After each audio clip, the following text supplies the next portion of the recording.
Good morning. My name is Reverend Kylie Renner, and on behalf of the entire One Spiritual Center community, I just want to welcome you here today. Also, I am in deep celebration today because today is officially our 6-month birthday. Pretty amazing how time flies, and I'm just so grateful for all of the love and support that have come through this community in the last 6 months, and really excited about where it's taking us. So thank you for bringing your love into this space today. And so if you are watching from afar, you may not know that on Monday night in much of Albuquerque, we got a pretty intense hailstorm, and I'm not sure if it affected any of you guys, but my neighborhood is certainly, and my neighbors here, no, we got hit really hard, and so they're coming out to look at the car and all of that later on this week. But one of the things that was really interesting is that we have these 3 gigantic mulberry trees in our front yard. They're old trees and they're huge, and they provide all of this shade. But what happened with the hail is they lost all their leaves, and so they're all over the ground. And it's such an interesting thing because all of a sudden I'm hearing all these sounds that are reminding me of fall, because there's leaves on the ground, but it's 100 degrees out. And so I'm having this kind of cognitive dissonance where I'm going, well, what season is it? You know, where are we in this whole flow of life? And I think it's really been an actual important reminder for me this week of just the fact that we get so used to thinking things sound a certain way or smell a certain way or feel a certain way that we start to get into these grooves where we can't experience anything else. And I think it's important on this spiritual path that we're all on together to be really clear about how that constrains our perception and how it constrains what is then possible in our lives, because we get into these grooves where when it's 100 degrees outside, it shouldn't sound like fall. It shouldn't sound or feel like that. And I just realized that all of that kind of surrealness that I felt this week around that was such a great reminder that there was an opportunity to step back and recognize that our perception is so creative and that we get to create an experience that is deeper. So William James said, "My experience is what I agree to attend to." My experience is what I agree to attend to. And so I've been challenging what I've agreed to attend to just by having the weather change in me. And so I'm grateful for that experience, even though it's a total disaster and my poor yard looks ridiculous and so many people lost so many plants and such this week. But I'm also just grateful for the water. And so as we open into this space this morning, I'm going to invite you into prayer with me. And we're just going to allow ourselves to take this time that we're sharing together today as an opportunity to be mindful of what we have agreed to attend to. And maybe it's not big enough. Maybe it's not loving enough. Maybe it's not creative enough. Maybe it's not the truth of who we are. And so we just let every breath take us deeper into this opportunity we have to agree to something new. As we allow for the one presence and the one power, the one love and the one life to open us past that place where we've become accustomed to, and open us to a whole nother experience. One in which we are no longer constrained by anything. And it is from that place of freedom that we just allow for a deep peace.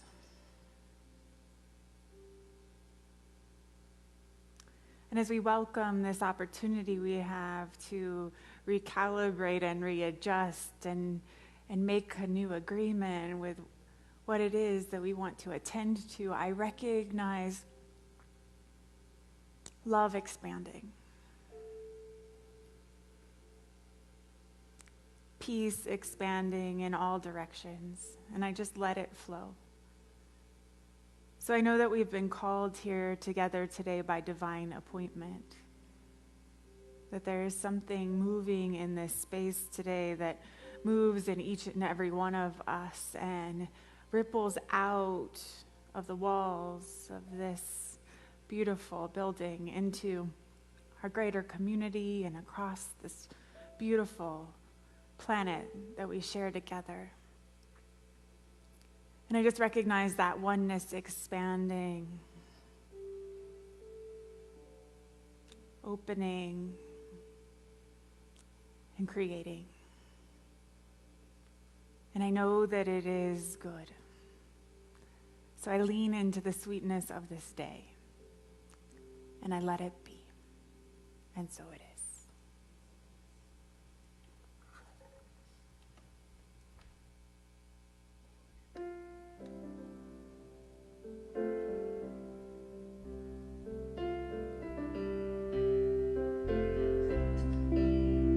Get ready, my soul. I'm diving in. Get ready, my soul. I'm diving in to the deepest kind of love, to the sweetest kind of life. Get ready, my soul. And everything I've ever done, everything I've ever seen, everything I've lost or won, everything I've ever dreamed has brought me here to the present moment, here to a new beginning, here, and I'm seeing life so clearly now. Get ready, my soul. I'm diving in. Get ready, my soul. I'm diving in to the deepest kind of love, to the sweetest kind of life. Get ready,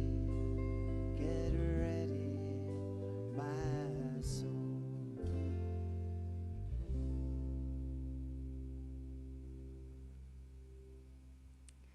As we prepare for meditation today, our sacred reading comes from David White. It's a poem entitled Sweet Darkness. When your eyes are tired, the world is tired also.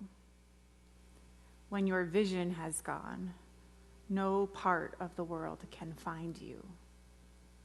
Time to go into the dark, where the night has eyes to recognize its own. There you can be sure you are not beyond love. The dark will be your home tonight. The night will give you a horizon further than you can see. You must learn one thing. You must learn one thing. The world was made to be free in. Give up all the other worlds except the one to which you belong. Sometimes it takes darkness and the sweet confinement of your aloneness to learn anything or anyone that does not bring you alive is too small for you. Sometimes it takes the darkness and the sweet confinement of your aloneness to learn anything or anyone that does not bring you alive is too small for you. So we're just going to let that wisdom be heard in a deeper way. And if you're comfortable closing your eyes and focusing on your breath, please do so. And we're going to allow the meditation music created by our most amazing John Bartlett to lead us deeper into that place of wisdom inside.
Our special music this morning, the amazing Bonnie Schmader is here. Bonnie. I thought you were going to play both of them at the same time. That would be next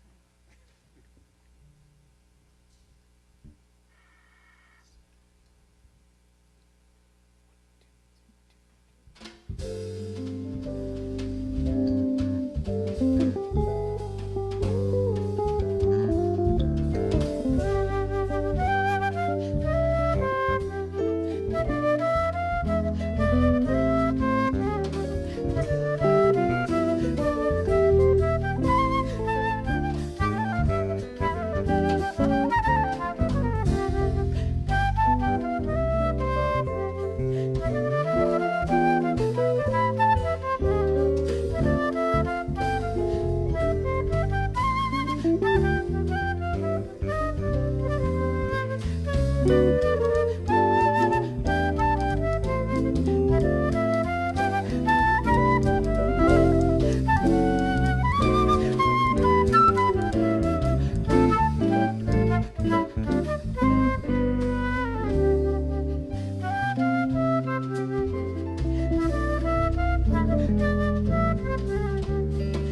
That's Bonnie Schmader.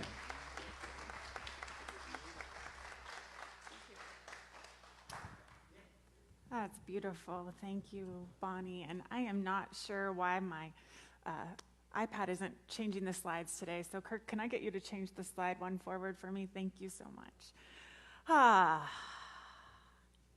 So another thing I've been reflecting on, not just the 6-month anniversary of this community, is that this week is 10 years since I became a minister, which seems really strange.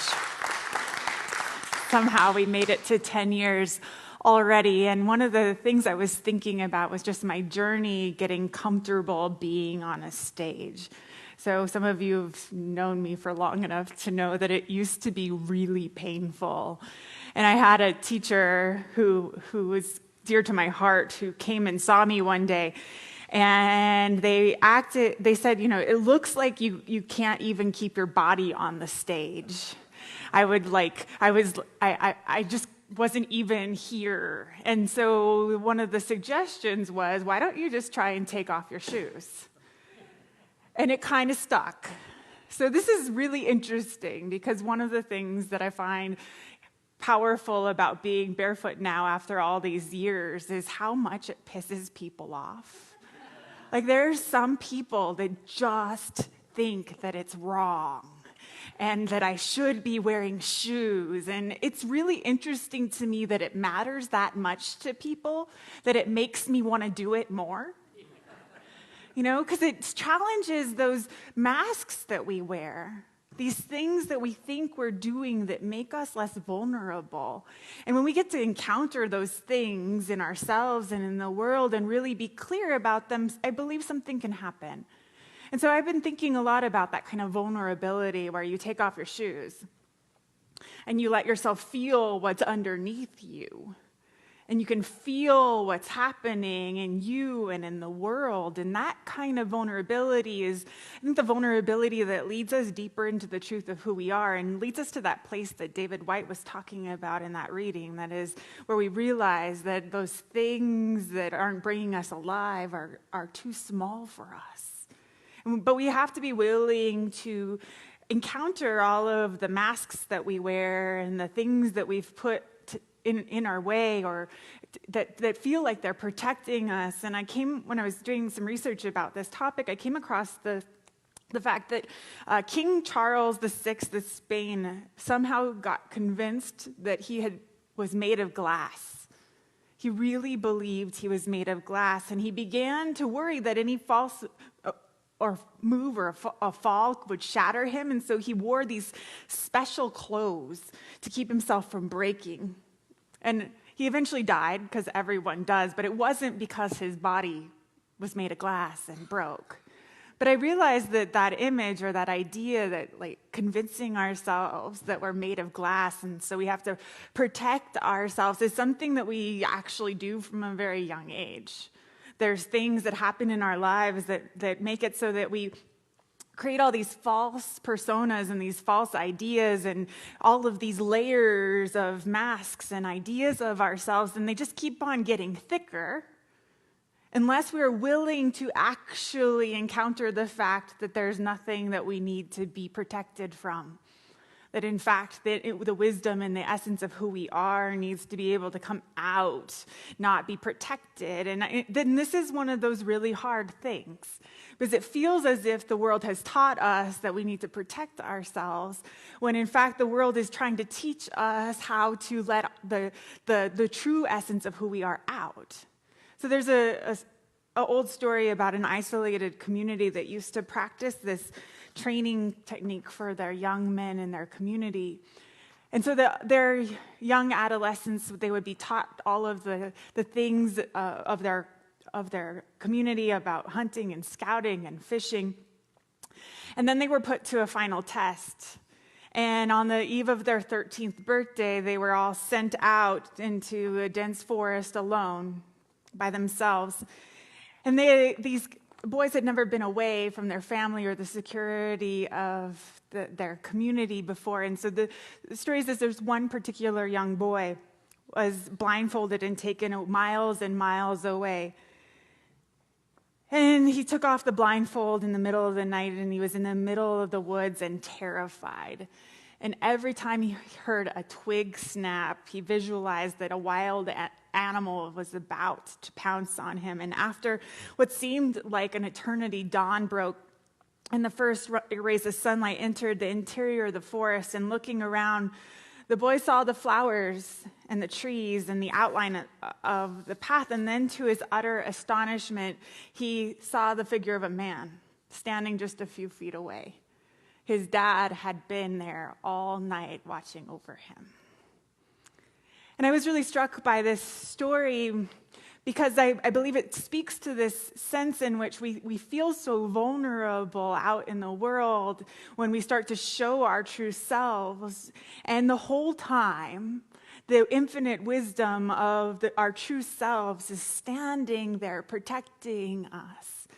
And so through all of our feeling like a wild animal that could pounce on us at any moment. There is something bigger that is there, that is protecting us, that is asking for us to trust in it in a deeper way. And that's the kind of vulnerability I'm talking about, not the vulnerability that makes us feel less safe, the vulnerability that makes us feel stronger. That is the vulnerability that trusts that there is something bigger unfolding in us that is guiding and protecting us even when we can't see it, and especially when we can't see it. So I think that this is important because I recognize that all of this sense of protection also comes with the question, what are we protecting ourselves from? What are we protecting ourselves from? And can we allow for the masks to come down so that the true essence of who we are can be revealed? So there's an ancient African religion that practiced the task of in your house, at the very most visible location, you were supposed to hang a mask. And the idea is that we have to remember that we're operating all the time under a variety of pretenses. And the mask is there to help us recognize and protect ourselves from those who are there to take rather than give, and that aspect of ourselves, as well as make sure that we realize the masks that we are wearing need to be taken off. And so I like that image of this idea that we could have a mask or some reminder to ourselves that we don't need to put that on, and that in fact we can start to take those masks off so that we can reveal the true nature of the person hidden beneath the mask. So there's actually a story about Peter Sellers, who in his biography called The Man Behind the Mask, was actually asked, the story is that he was asked one day by someone on the street, "Are you Peter Sellers?" And he said very briskly, "Not today," and kept on walking.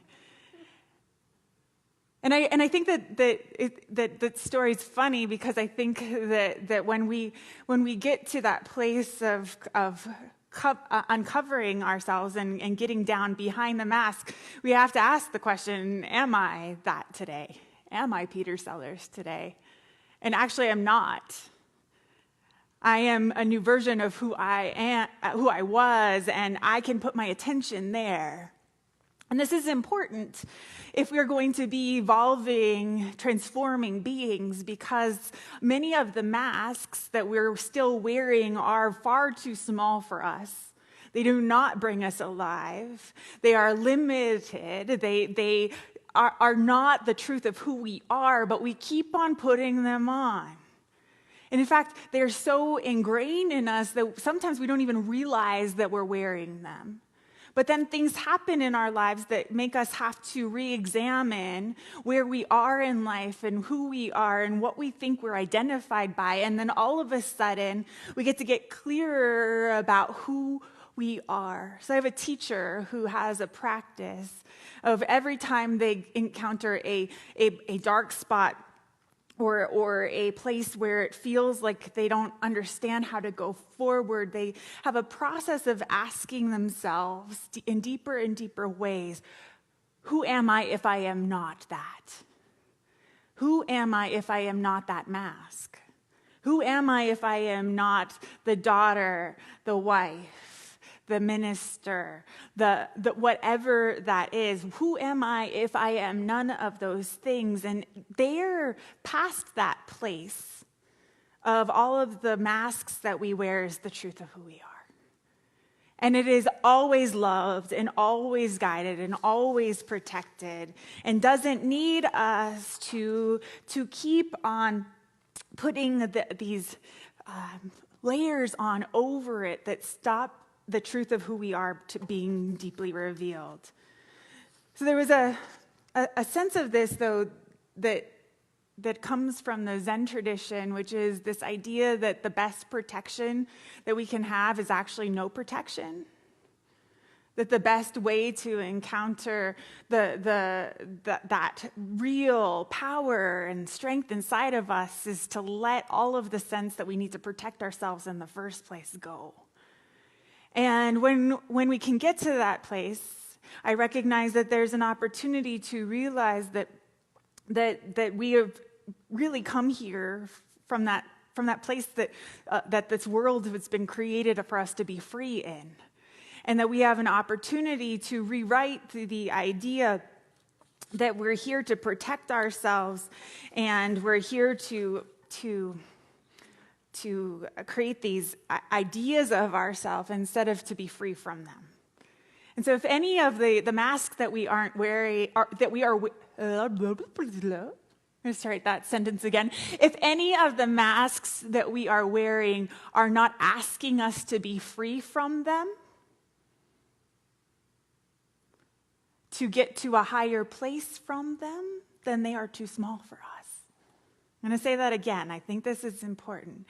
If any of the identities and masks that we are wearing are not asking for us to be free from them, then they are too small. Then they are not the truth of who we are. They are not leading us deeper to that place. So we have to be willing to courageously encounter all of those places that are actually needing to be revealed so that something deeper can happen. And it requires an opportunity to recognize that one of the things about being vulnerable in this way means that we're learning a lot. That we learn with every step, because when you are barefoot, next step is the same. When you're vulnerable, when your identities are asking you to be free from them, no step is the same. So you have to be really aware of where you're putting your foot next. And you have to be clear about how that flows so that there is this sense of a wisdom being revealed that is already there. So Suzuki Roshi said during a talk that some of his students wanted to be Zen masters, but that he said that was actually very foolish. He said that he wanted to be like his students, just starting out. And this is what he said: maybe you think you are green apples hanging on a tree, waiting to ripen so you can be Buddhas. But I think you are already ripe, perfect Buddhas now ready to be picked. And there's a sense for me in that idea that we are already there and there's nothing that we need to protect ourselves from that can allow for us to really allow for this kind of power and this beauty that's inside of us to come out in a deeper way, because we're already there ready to be picked. We don't need to protect ourselves. We don't need to define ourselves by anything else. We don't even have to feel like we're ready for it. We just get to allow for this level of vulnerability to strengthen in us. So our job is to risk that kind of sense of being willing to be constantly learning by that next step that we're about to take, about what it is that is required from us, what needs to be let go of, so that we can start to really deepen in this practice of being available to a sense in which we're free from all of that limitedness that we have bought into, that thinking that it was protecting us, when all it really has been doing is defining what we're willing to accept. And I just recognize that there is this deep call in myself to make sure I'm examining those masks that I am wearing and the way that I'm wearing them so that they are bringing me to a place of deeper freedom, not to a place of deeper limitation. And there are ways to wear all of the masks that we wear in the world in a way that is built on this essence of freedom and love and creativity and possibility. And we are required to do the work to find that, to find the way to wear it and to find the way to let go of the things underneath it that are stopping us from really being willing to let the truth of who we are shine through. And so this is a practice that I'm requesting that we deepen in together, this sense of really being willing to examine the masks that we've put on that are keeping us from being vulnerable or feeling vulnerable, and being willing to question and allow ourselves to recognize that none of that was real in the first place. It wasn't real in the first place, and it was meant for us to be free from, free with. So I'm going to ask the band to come in because we're going to sing into our prayer, and I'm going to see if my iPad has decided that Mercury in retrograde is not affecting it, but in fact, it's not working. So hopefully I am not going to be too much trouble for Kirk. Can you give us the next slide, please? And we're going to sing, and as we prepare the way for this prayer, I just invite you to be willing to take a moment to think about some area in your life where you're willing to examine the way that you're wearing your vulnerability. And maybe there's a place where this sense of no protection being the best protection can free you from an identity or a sense of limitation that is too small for what you've become. And so just breathing into that question, we let the music and this prayer take us to the place of truth. Our prayer of love lifts us high. It heals us, sustains us, sets us free. Our prayer of love lifts us high. It heals us, sustains us, sets us free. Our prayer of love lifts us high. It heals us, sustains us, sets us free.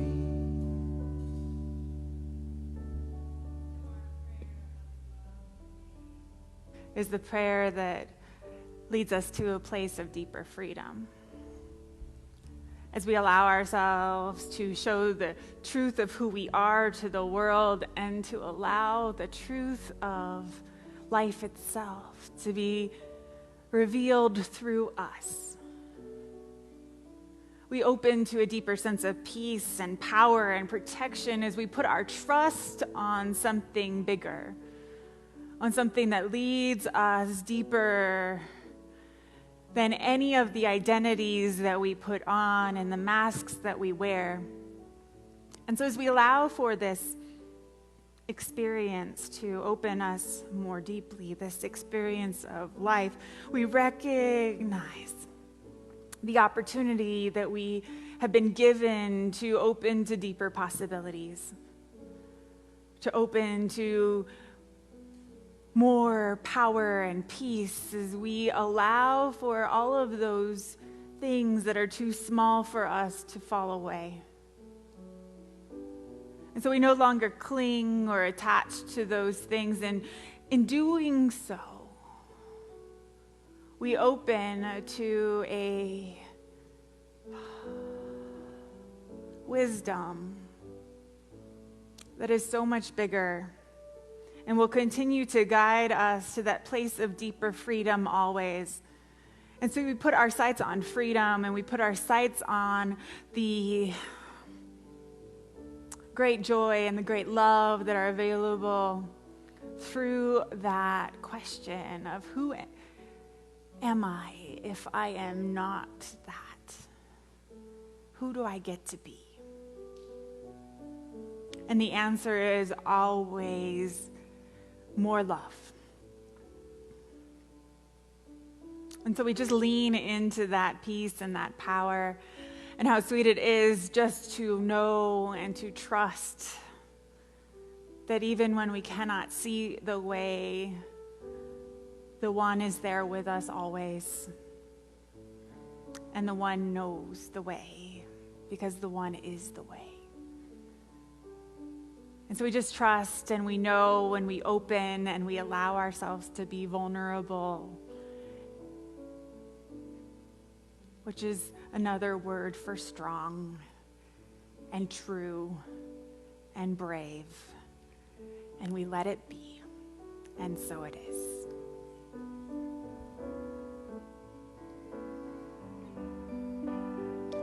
A prayer of love, it lifts us high. It heals us, sustains us, sets us free. A prayer of love lifts us high. It heals us, sustains us, sets us free.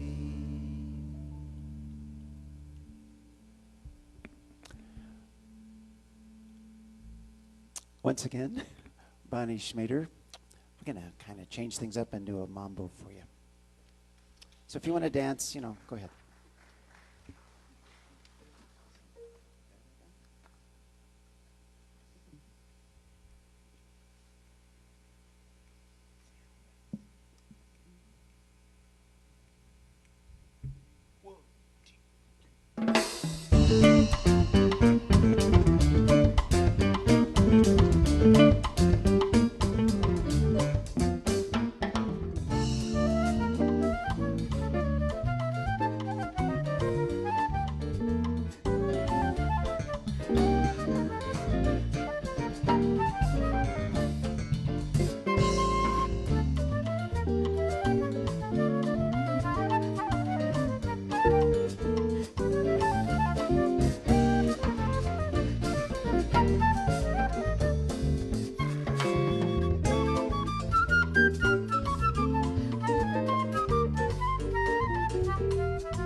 Thank you very much. That's Bonnie Schmader.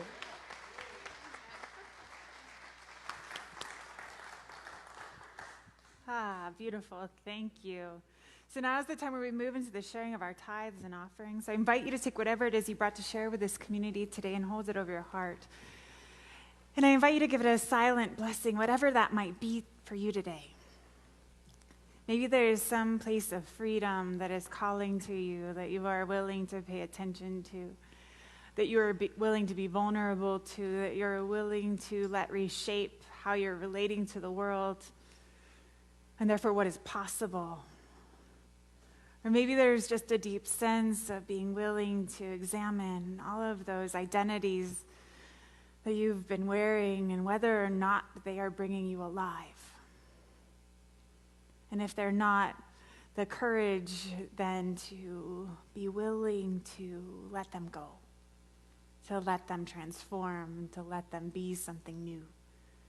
Whatever that is for you today, I just invite you to feel what it feels like right here and right now, to know how loved and supported you are in this.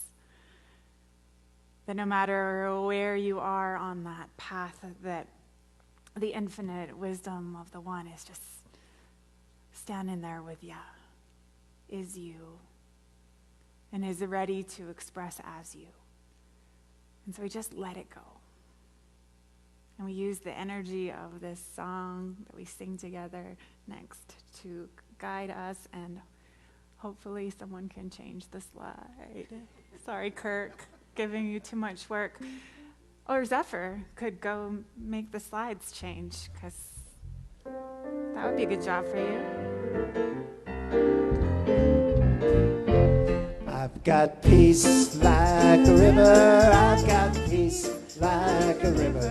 I've got peace like a river in my soul.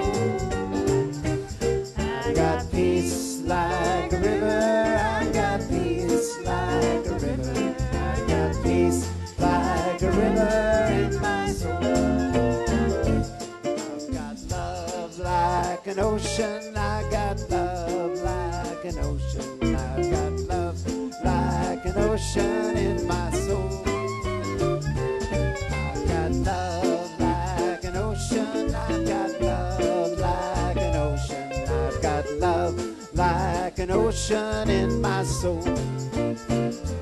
I've got joy like a fountain. I got joy like a fountain. I got joy like a fountain in my soul. I've got joy like a fountain. I got joy like a fountain. I've got joy like a fountain in my soul. I've got peace like a river. I've got peace like a river. I've got peace like a river in my soul. I've got peace like a river. I've got peace like a river.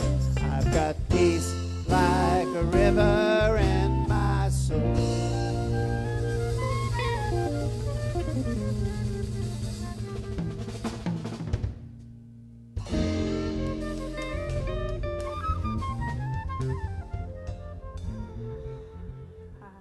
So please just join me as we bless that which has been given, the receiver and the receiving. I just recognize the spirit of love expanding in each and every one of us, the strength and the courage and the beauty and the trust that is revealed through each and every call to deeper freedom. And I just know that that love continues to expand as us, and I trust that it knows how to do it. So I let go into that wisdom, and collectively we bless each and every one of us as we go out in the world, guided and loved and protected each step of the way. How sweet it is, and so it is. So I just have a few announcements. There are 2 opportunities to be of service coming up. One is our monthly meal for Community of Hope, as well as our monthly trip to Roadrunner Food Bank. There's a flyer about that at the info table, and Sharon can tell you more if you have any questions about those things. I also just want to say thank you again for an amazing first 6 months of a community. I've been measuring us in weeks, so week 24 feels pretty powerful. And I am grateful for each and every one of you, as well as all of you watching online. Thank you for making this love expand in such a beautiful way. So I'm grateful for that, and I am going to invite you to sing a song with me. If it feels really weird not to be able to control the slides from down here. So there we go. We know what we're doing now.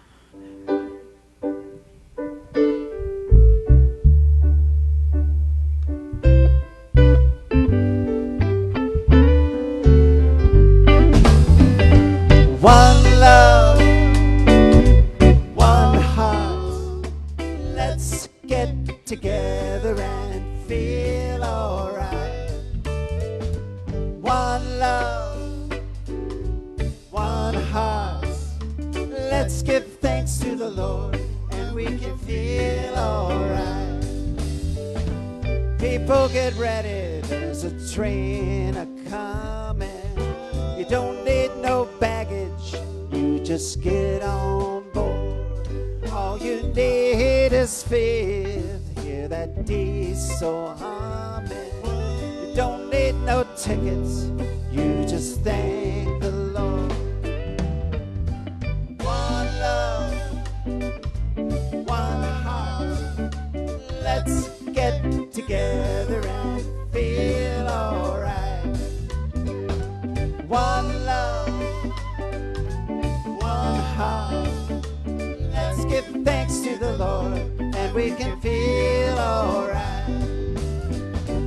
People get ready for the train to Jordan, picking up passengers from coast to coast.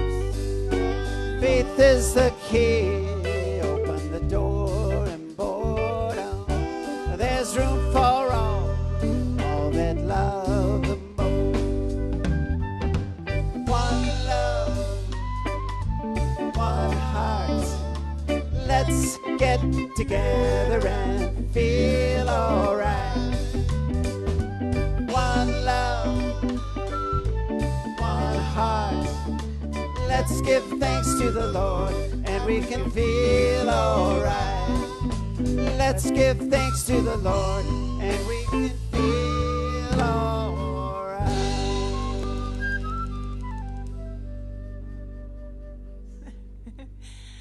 All right, and now our musical benediction. Thank you for being here today.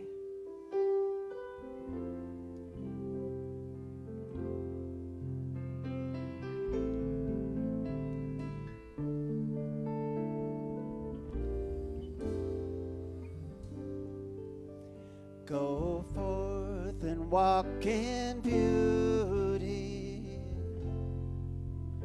and know that we are one.